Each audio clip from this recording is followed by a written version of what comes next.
Donc bonjour à tous et à toutes et merci d'être présents et présentes ici à l'Université Paris 8 Vincennes-Saint-Denis. Et pour ceux qui nous rejoignent aussi en direct via Peertube, notre chaîne média à laquelle nous diffusons cette conférence table ronde donc sur les questions de lutter contre le cyberharcèlement, quels enjeux pour demain. Donc on est très heureux de vous recevoir.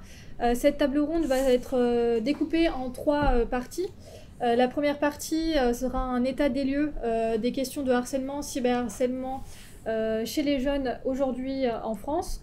Puis nous essaierons d'échanger avec les personnes qui sont présentes aujourd'hui sur les outils mis en place en tant que prévention, de sensibilisation auprès des jeunes, mais pas seulement aussi auprès des jeunes, et de réfléchir aussi au rôle des plateformes numériques, notamment par le biais de leur modération, comment fonctionne leur modération, qu'est-ce qu'elles mettent en place comme outil de sensibilisation sur les réseaux sociaux pour sensibiliser mais aussi protéger les personnes sur leur plateforme. Et nous essaierons dans un troisième temps d'échanger à l'avenir quels sont les enjeux sur ces questions, qu'est-ce qu'il faut mettre en place, quels outils devons-nous mettre en place et comment pouvons-nous sensibiliser encore plus les publics, pas seulement les jeunes, sur ces questions, mais aussi les parents, les enseignants, voilà. Donc aujourd'hui à cette table ronde, nous sommes heureux et heureuses d'accueillir Sophie Giel, qui se trouve à ma droite, maîtresse en sciences de l'information et de la communication à l'Université Paris 8 et qui fait également partie du laboratoire SEMTI.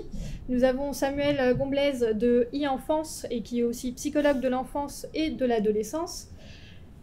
Nous avons par la suite Shanley Clément-McLaren, coprésidente de l'association Stop Ficha, dont on parlera un peu plus notamment par rapport à votre ouvrage. Nous avons aussi tout au fond Maïtani Lenoir, designer d'outils numériques et membre et parfois modératrice au sein de l'association Framasoft. Juste à ses côtés, nous avons Lucille Coquelin, docteur en sciences de l'information et de la communication au sein du laboratoire SEMTI de Paris 8. Et enfin, Monsieur Hamadi, chargé d'études à la mission de prévention des violences en milieu scolaire au sein de la DGESCO. Alors, on prendra à la fin de cette table ronde, on prendra une trentaine de minutes afin d'échanger avec le public, mais notamment aussi le public qui se trouve donc en direct. Donc, pour ceux qui sont en direct, n'hésitez pas à poser vos questions dans le chat directement. Alors, avant de commencer dans le vif du sujet, il nous semblait assez intéressant de parler de l'état des lieux, de faire un état des lieux à la fois sur les pratiques numériques des jeunes, mais aussi concernant le harcèlement et le cyberharcèlement qui touchent fortement ce public, avec une partie, donc là je vais plutôt m'adresser à Sophie Giel et Samuel Gomblaise sur cette partie. Alors, pour remettre un peu dans le contexte, aujourd'hui les réseaux sociaux prennent énormément de place auprès des jeunes, mais aussi au niveau des adultes. De plus en plus, on se rend compte au niveau des études qui sont mises en place qu'il y a une forte... que les propos haineux en ligne sont de plus en plus nombreux et non en déclin. Alors, qu'est-ce qu'il faut mettre en place ? Pourquoi on arrive aujourd'hui à un tel pourcentage de haine en ligne et comment on pourrait un peu travailler sur ces questions-là.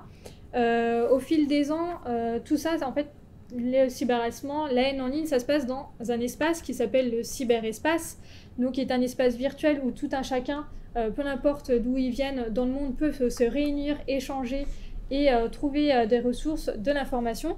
Et toute cette haine en ligne donc, se diffuse à travers cet espace-là, un espace qui est extrêmement présent avec nous, puisque en fait, c'est à travers des outils de communication, le smartphone, la tablette, l'ordinateur, qu'en fait on a accès à cet espace donc, qui est Internet.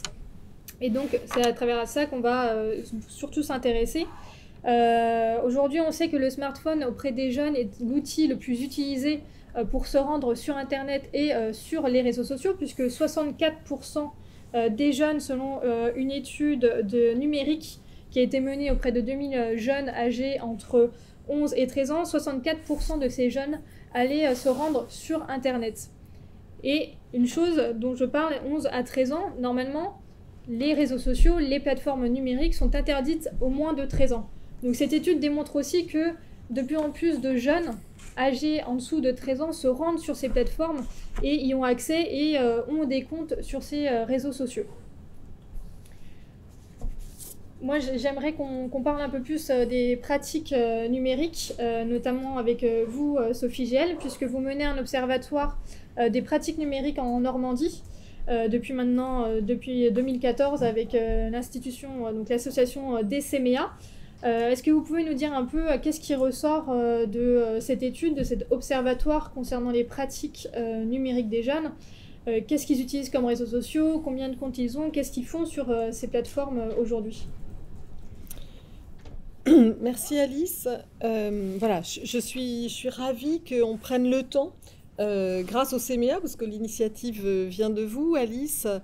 Je suis ravie qu'on prenne le temps de réfléchir un petit peu à ces questions, qui sont des questions toujours sous-jacentes aux institutions et qu'on a rarement le temps de traiter directement.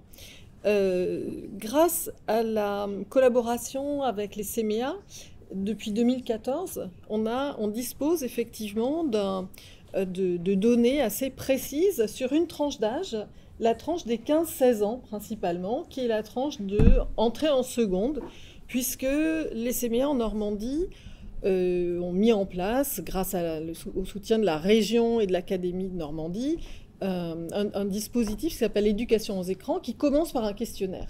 Et donc ce questionnaire est à peu près le même, on change un petit peu les questions, mais à peu près le même depuis 2014. Et ce dont nous nous sommes rendus compte, c'est qu'en fait, le niveau à la fois d'inquiétude vis-à-vis des violences sur le web que le pourcentage de jeunes qui disent subir des violences a augmenté, en fait, depuis 2014. Ce qui est assez surprenant si on est optimiste, comme je peux l'être un peu quand même. C'est un peu surprenant parce qu'on se dit, depuis 2014, il y a quand même un certain nombre de dispositions, de régulations, le volume des modérateurs, enfin jusqu'à avant-hier, j'ai envie de dire, le nombre de modérateurs, les plateformes étaient plutôt en train d'augmenter le nombre voilà, leurs services de modération. L'éducation nationale se préoccupe davantage de ces questions, l'association, bref, les institutions s'en occupent davantage. Or, ce que l'on constate, c'est que les jeunes se sentent plus violentés. Alors, c'est des violences qui sont inégalement réparties, c'est-à-dire on a un niveau d'inquiétude, à la fois d'inquiétude et de violence subie et déclarée par les filles, qui est beaucoup plus élevé dans ce questionnaire, et c'est récurrent depuis 2014. Je le dis parce qu'il existe d'autres statistiques qui arrivent à des résultats un peu différents, à la fois selon les pays, mais même en France. Donc nous, c'est constant depuis 2014. On a un niveau d'inquiétude qui est à peu près de l'ordre de 60 à 65% des filles, selon les années, qui se disent inquiètes de recevoir. Alors c'est compliqué la notion de cyberharcèlement, on ne sait jamais dans un questionnaire qui est comme ça adressé aux jeunes, ils y répondent de façon sérieuse si vous voulez, mais qu'est-ce qu'ils vont mettre, qu'est-ce que chacun met derrière le mot de harcèlement, c'est un peu compliqué. En tout cas, tout ce qui est menaces, violences, injures, insultes reçues, images choquantes, parce que le harcèlement peut se manifester par l'envoi d'images sexuelles non demandées par exemple, on a un volume à peu près de 60-65% de filles qui se sentent inquiètes quand elles vont sur Internet. Et ce que nous savons aussi grâce à cet observatoire, c'est que les filles sont beaucoup plus présentes, en particulier sur les plateformes de réseau social. Et elles sont beaucoup plus attachées aussi à ce qu'elles font sur les réseaux sociaux. Il n'empêche qu'elles ont cette inquiétude-là. Et le niveau des violences déclarées, nous avons encore, avec Jean-Marc Meunier qui est présent ici, traité les réponses de 2022. On a 40% des filles qui disent subir des violences. Donc c'est pas forcément ce qu'on pourrait qualifier juridiquement de cyberharcèlement, mais en tout cas c'est des violences, des insultes, des menaces, etc. Et le pourcentage des garçons est un peu plus faible, on est à 27%. Voilà l'état des lieux, en tout cas actualisé, et donc un niveau d'inquiétude important. Ensuite, on pourra, il faut mettre ça en relation avec le fait que Ce qui se passe depuis aussi 2014, c'est l'augmentation du nombre de comptes de réseaux sociaux que les jeunes ouvrent. Donc précocité, vous l'avez dit tout à l'heure, Alice, mais c'est pas seulement précocité. Ce qui me frappe, c'est l'ampleur du nombre de comptes qui sont ouverts. C'est-à-dire qu'à chaque fois qu'une nouvelle application arrive, il va y avoir certaines applications qui vont un peu décliner. Bon, aujourd'hui, c'est le cas de Facebook, par exemple, mais on a ce qui est perdu, entre guillemets, par Facebook est largement rattrapé par Instagram, et on a voilà, 80% de filles qui ont à peu près au minimum 4 comptes parmi ceux que l'on interroge, c'est-à-dire Instagram, Snapchat, TikTok, YouTube, etc. Et 75% de garçons. Donc c'est une très grande panoplie de comptes et donc d'exposition aussi de soi. J'aimerais juste rebondir par rapport au nombre de réseaux sociaux auxquels on est aujourd'hui. Il y a une étude Diplomeo qui vient de sortir assez récemment en 2022, expliquant que chaque mois, on utilise à peu près 7 réseaux sociaux par mois. C'est-à-dire qu'on se rend sur 7 réseaux sociaux différents par mois au niveau mondial. Là, je parle. Et pareil, au niveau des plateformes, on est presque 5 milliards aujourd'hui à être sur les réseaux sociaux au niveau mondial. Donc c'est assez important à quel point ce type de plateforme, ces outils sont aujourd'hui assez présents dans notre quotidien, mais aussi dans le quotidien des jeunes, qui sont les principaux utilisateurs. Alors même si les 20 à 30 ans sont les principaux utilisateurs aujourd'hui de ces plateformes, toujours selon cette étude, mais les 13-19 ans arrivent seulement en 3e position. Donc ce n'est pas très loin non plus. Vous parliez un peu du cyberharcèlement justement auquel pouvaient être confrontés donc ces jeunes sur les plateformes. On sait aujourd'hui donc que la haine en ligne est en augmentation, mais on a aussi souvent tendance à oublier le fait que l'anonymat ne protège pas, ne nous protège pas. On peut pas dire tout ce qu'on le souhaite sur Internet. La liberté d'expression a aussi des limites sur les réseaux sociaux, sur ces plateformes comme dans la vie hors ligne. Et on ne peut pas oublier certaines affaires du type Mila, Sarah, Matteo, Alisha. Et notamment, je voulais parler avec vous, Samuel, par rapport à votre étude donc, de 2021, où 20% des jeunes ont déjà été confrontés à une situation de cyberharcèlement. Est-ce que vous pourriez nous expliquer un peu en plus cette étude ? Qui sont ces jeunes qui ont répondu à cette étude et à quoi ils étaient vraiment confrontés en ligne ? Merci, bonjour. Alors effectivement, on fait depuis maintenant 2 ans une enquête en collaboration avec la Caisse d'épargne, avec la BPCE, pour justement comprendre un petit peu mieux tous ces phénomènes et pouvoir les quantifier. Et donc l'étude qu'on avait faite il y a à peu près 1 an maintenant, en octobre 2021, révélait que 20% des jeunes de 8 à 18 ans disaient avoir été victimes de cyberviolence au sens large, pas uniquement le cyberharcèlement, mais donc c'est quand même 1/5 d'entre eux, donc c'est pas rien. Que la majorité, et ça rejoint un peu ce que disait Sophie Gell, était que c'était des filles qui étaient majoritairement malheureusement les victimes. Ce qu'on pouvait voir aussi, c'est que donc nous on commençait l'enquête à partir de 8 ans, donc ce qui est tout petit. Ce que révélait l'enquête aussi, c'est que bien évidemment quand on parle de cyberharcèlement et de violence numérique, on associe souvent spontanément en tout cas les réseaux sociaux, sauf que les jeux vidéo peuvent être aussi malheureusement des portes d'entrée, que par les téléphones, par les SMS, par WhatsApp et autres, et les groupes qui peuvent se créer, ça peut être aussi malheureusement des vecteurs de violence numérique, et donc même si on n'est pas forcément inscrit sur un réseau social ou qu'on n'est pas forcément actif, il y a plein de lieux numérisés, numériques, par lesquels on peut être malmené. Alors, je rejoins beaucoup ce qui a été dit juste avant dans l'augmentation des phénomènes. D'ailleurs, c'est ce que l'étude montre aussi. Tout augmente, la fréquence, la crudité aussi, je trouve. En tout cas, nous, puisque à l'association e-enfance, on fait de la prévention, donc on va dans les écoles expliquer aux enfants comment se protéger de ces phénomènes. Et puis, on traite aussi les situations de victimes grâce à notre ligne le 3018. Donc, il y a un service téléphonique qui permet justement que les victimes de harcèlement en ligne puissent être accompagnés par des psychologues et des juristes.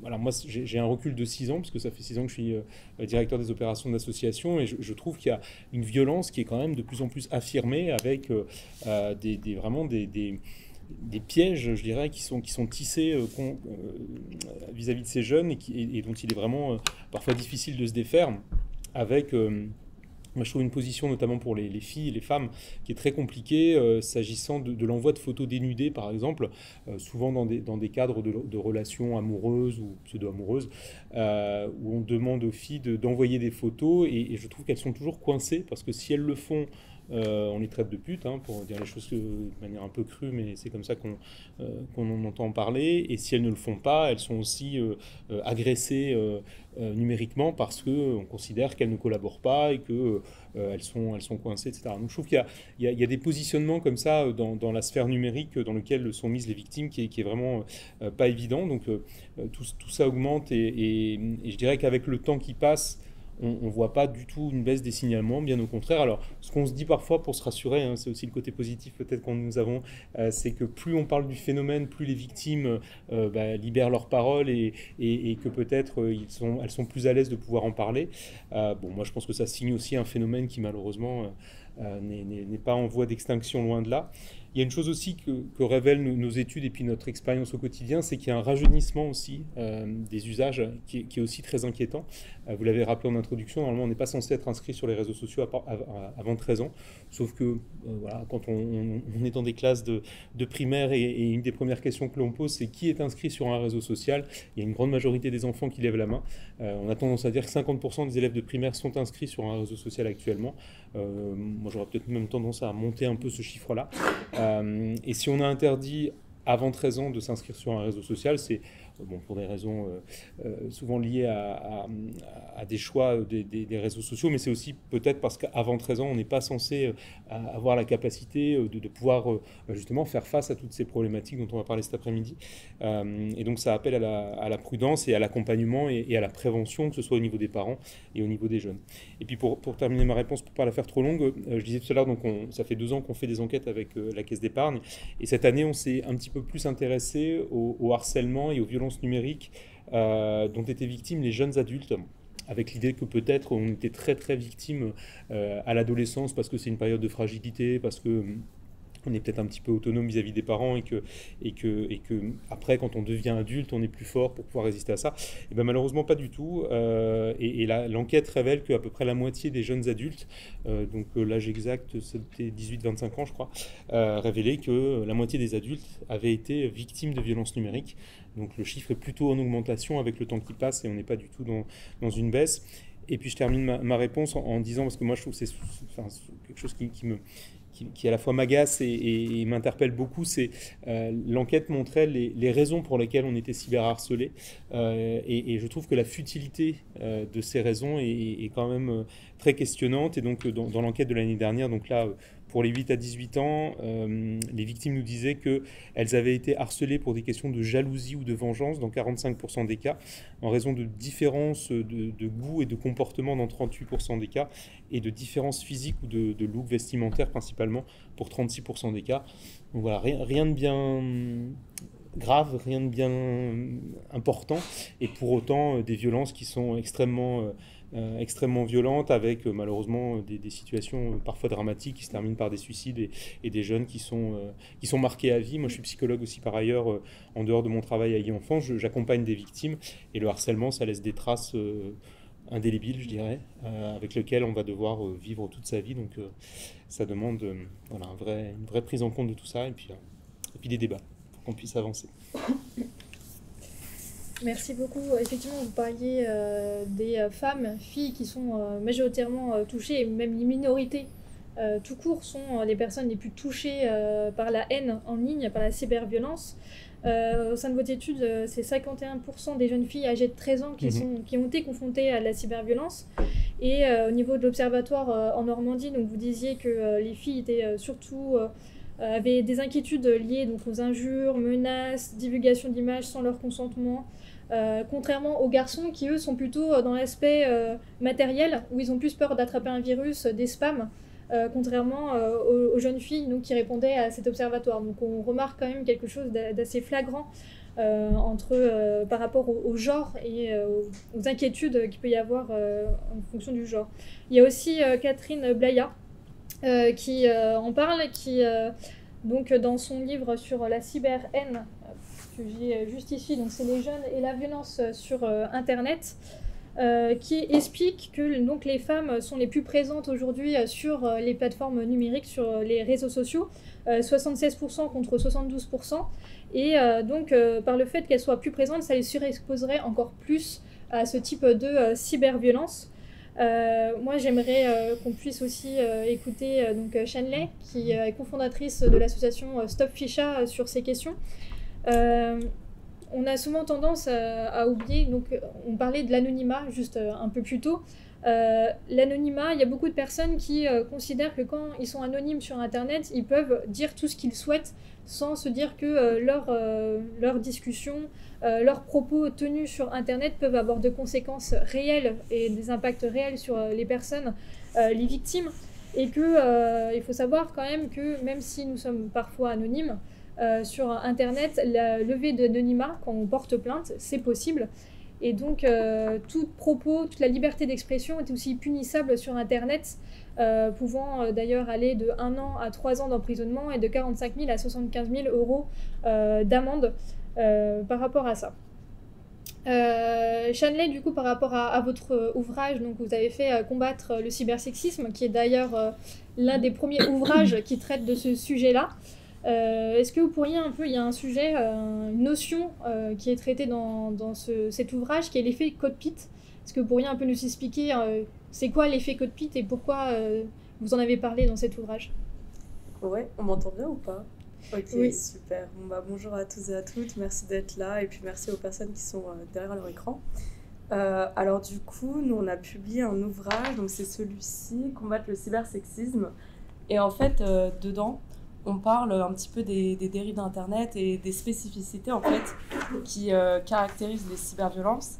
Et en fait, parmi les spécificités qui les caractérisent, qui font leur particularité vis-à-vis des violences physiques ou des violences ordinaires, on remarque tout d'abord, donc ça a été mentionné, l'anonymat, ou plutôt le pseudonymat. Il y a aussi l'absence de limite et de temps, d'espace, qui fait que les cyberviolences en fait deviennent omniprésentes, qu'elles dépassent toutes les frontières. Et il y a du coup aussi l'effet cockpit, du coup, qui est mentionné dans le livre. Et en fait, pour donner une petite définition, c'est un peu comme le pilote de chasse qui est dans son cockpit et qui va tirer sur sa cible, mais qui finalement va pas avoir les conséquences immédiates et du coup la souffrance en fait infligée par la victime. Et donc du coup, c'est dans ce sens qu'on dit qu'il y a moins d'empathie du côté de l'agresseur puisqu'il voit pas les conséquences directes de l'attaque finalement. Et voilà, mais en fait, d'un autre côté, donc ça c'est quelque chose qu'on a expliqué dans notre livre, mais en y réfléchissant un petit peu de façon personnelle, je me suis dit, quand on parle de violence sexiste et sexuelle, et de cyberviolence sexiste et sexuelle, je me dis finalement, si on considère que les cyberviolences sexistes et sexuelles sont le continuum des violences qui existent dans la vie, donc sexistes et sexuelles, et bah finalement, si les agresseurs sont capables de le faire dans la rue, à visage découvert, et qui font tout de même face en fait aux conséquences de leurs attaques, je me dis finalement en ligne c'est peut-être pareil finalement. Oui. Donc voilà, ça c'était un petit peu une réflexion personnelle après avoir écrit le livre et voilà. Mais une chose est sûre, c'est que l'effet cockpit en fait facilite les cyberagresseurs et les cyberagressions dans tous les cas. Voilà. Juste pour rebondir à ce que vous venez de dire, dans les 2/3 des cas de cyberviolence, on dit que ce sont des proches des victimes qui agissent et donc il y a 52% des agresseurs qui sont des anciens amis et 36% des ex. C'est toujours par rapport à l'ouvrage de Catherine Vaillat qui explique cela. Donc ça démontre bien le fait qu'effectivement, en majorité des cas, même s'il y a des cas où ça ne se passe pas comme ça, la majorité des cas, il y a toujours un amont dans la vie hors ligne et une continuité qui va se redérouler après par la suite en ligne directement. Dans votre ouvrage également, vous démontrez donc, que le cybersexisme fait de plus en plus rage sur les réseaux sociaux, que ça peut prendre donc, différentes formes avec le revenge porn, menaces, insultes, divulgation d'images ou de vidéos sans le consentement de la personne. Est-ce que vous pouvez nous dire en quoi ces actes reflètent quand même la société dans laquelle nous vivons aujourd'hui et quelles sont les conséquences, impacts réels sur les victimes ? Je pense pour répondre à cette question, je vais faire un petit peu de storytelling, remettre un petit peu en contexte quel est notre combat, qui on est, qu'est-ce qu'on fait. Je sais pas s'il y a un moyen de diffuser les petits visuels.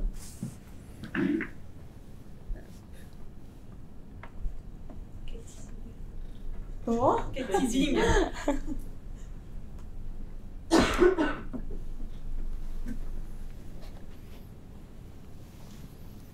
C'est good?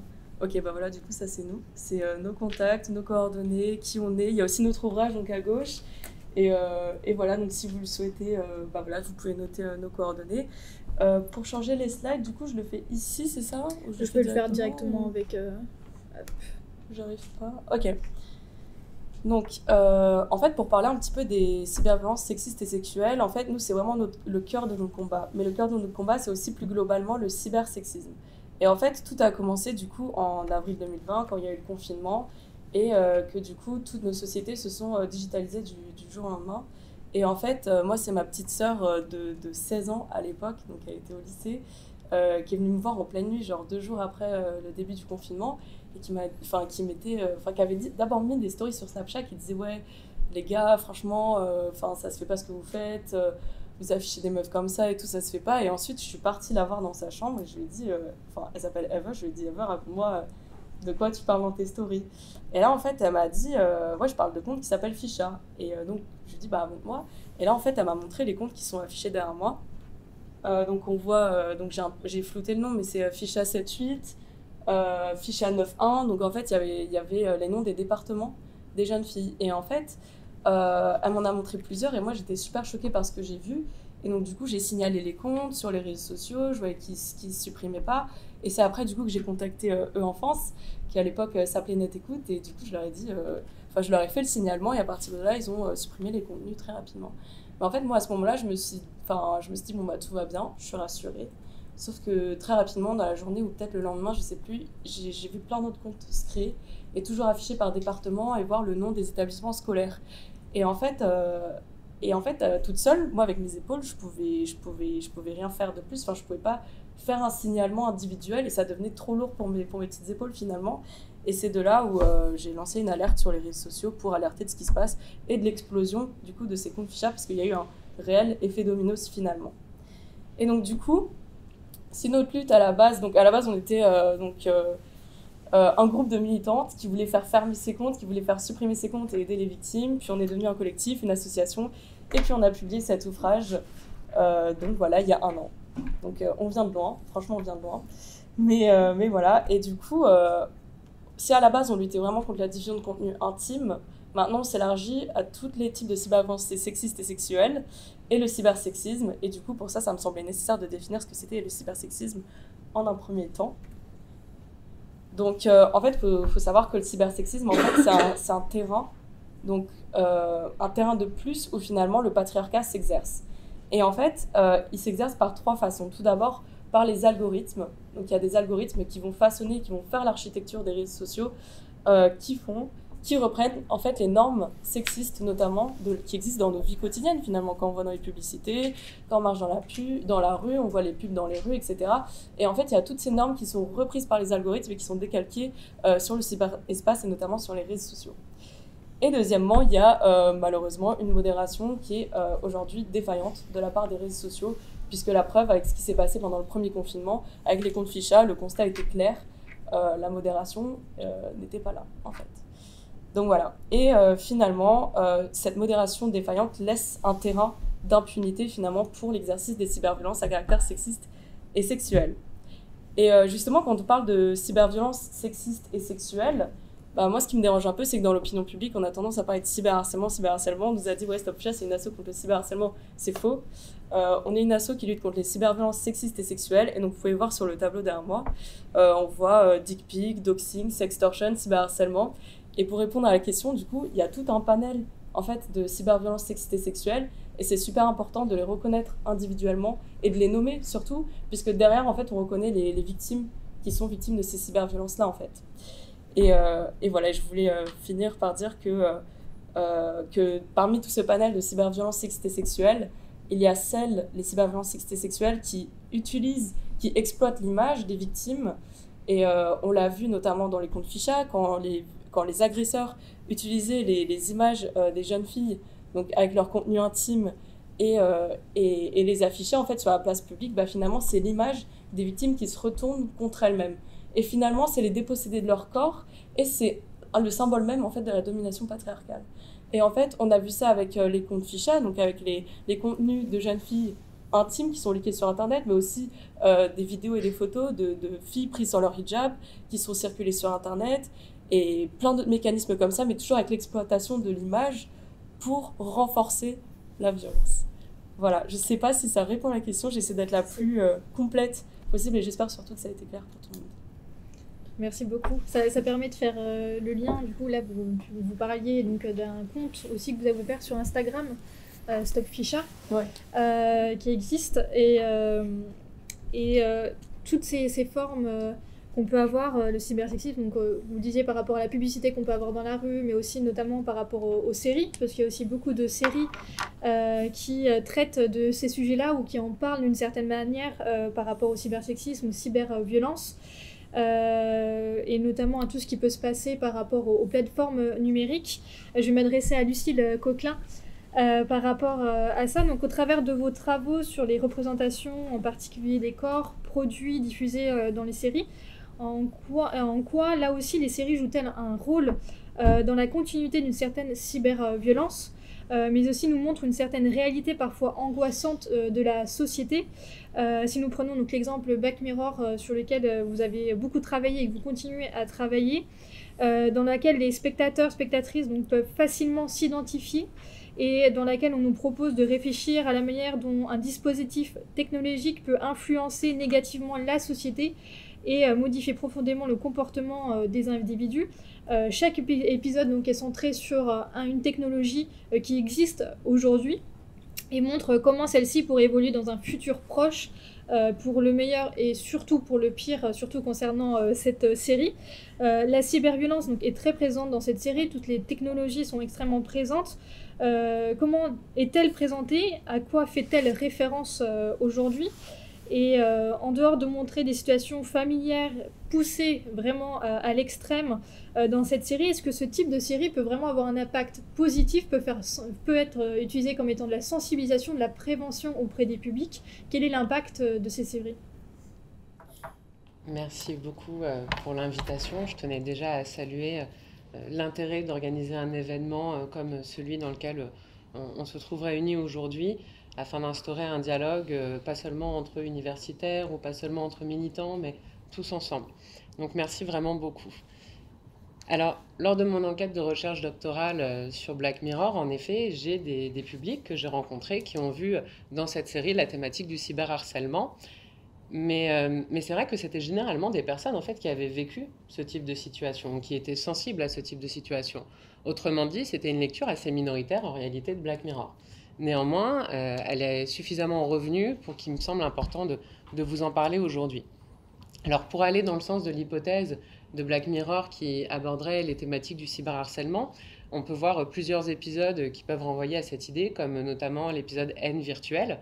Alors, dans cet épisode, pour vous restituer un tout petit peu, on va suivre deux inspectrices de police qui vont tenter de résoudre une série de meurtres.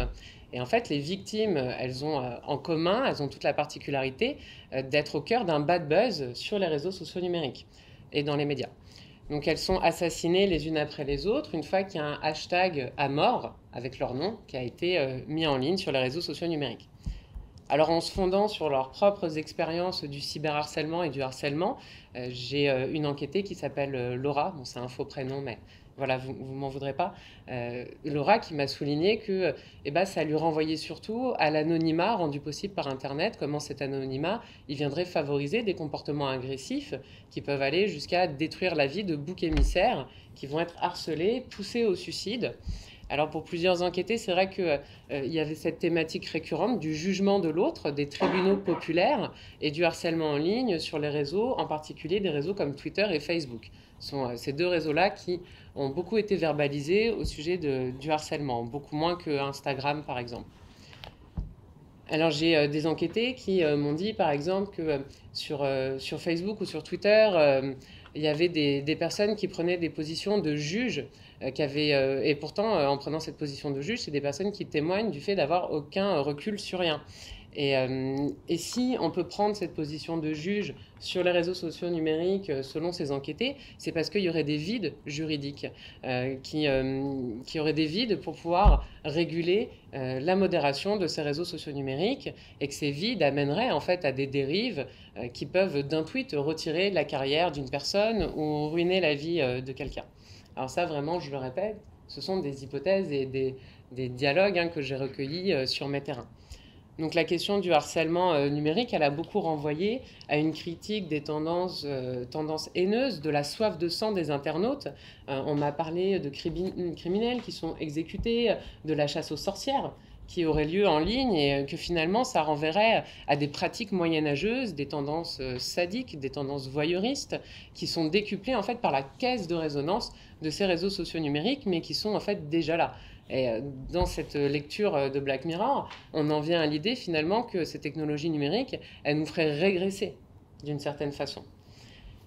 Et justement, est arrivée l'idée, et ça c'est intéressant de vous le dire, même si c'était très minoritaire sur mon terrain, est arrivée l'idée que les personnes les plus vulnérables face à cette violence sont les jeunes. Et notamment les jeunes qui, et à la fois sont victimes, mais sont aussi acteurs de ces violences.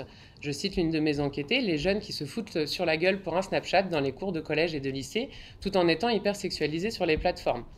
Et ça, j'ai trouvé que c'était particulièrement passionnant comme type de réflexion, mais en fait, c'était surprenant pour moi de constater que seulement 2 personnes sur les 60 qui ont participé à mon enquête ont identifié le harcèlement sexuel comme un enjeu dans le cyberharcèlement. Donc je pense que ça résonne aussi avec un peu les remarques qui ont été faites à l'instant. La plupart des personnes qui m'ont parlé de ça, en fait, elles étaient inquiètes par le chantage, par le fait qu'on puisse voler leurs données, par le hacking, par les insultes, mais beaucoup moins sur la question en fait du mouvement MeToo qui commençait vraiment à exploser à ce moment de mon terrain. Là, c'était vraiment des personnes très spécifiques qui m'ont parlé de ça, d'ailleurs uniquement des femmes. Alors, bon. Donc pour conclure, si ces épisodes de Black Mirror, ils ont résonné avec les expériences, mais aussi les inquiétudes au sujet des pratiques numériques de la masse, mais aussi des GAFAM, de leur politique numérique, en particulier des pratiques qui seraient malveillantes, et ben, il y a d'autres épisodes qui vont activer différents types de filtres, comme des filtres interprétatifs, féministes par exemple, face à ces problèmes publics et politiques.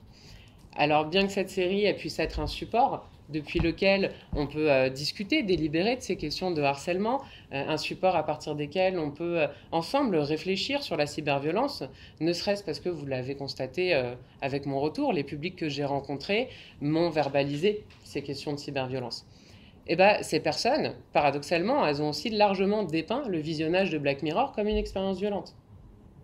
Et ça, je souhaite insister sur ce point parce que ça me semble extrêmement paradoxal de mobiliser des récits violents afin de critiquer la cyberviolence ou de sensibiliser à la cyberviolence et à la violence. Donc finalement, le message de cette série, selon moi, sur ces thématiques, il est à relativiser au vu de la façon des instances de production de délivrer ce message, qui me semble dire bien davantage du souhait de Black Mirror et de ces instances de production comme Netflix d'attirer l'attention et de rendre visible une production issue des industries culturelles, malgré toute la dimension artistique qu'elle peut avoir. Donc l'idée, en fait, c'est de buzzer davantage que de sensibiliser, selon moi. Merci. Merci beaucoup.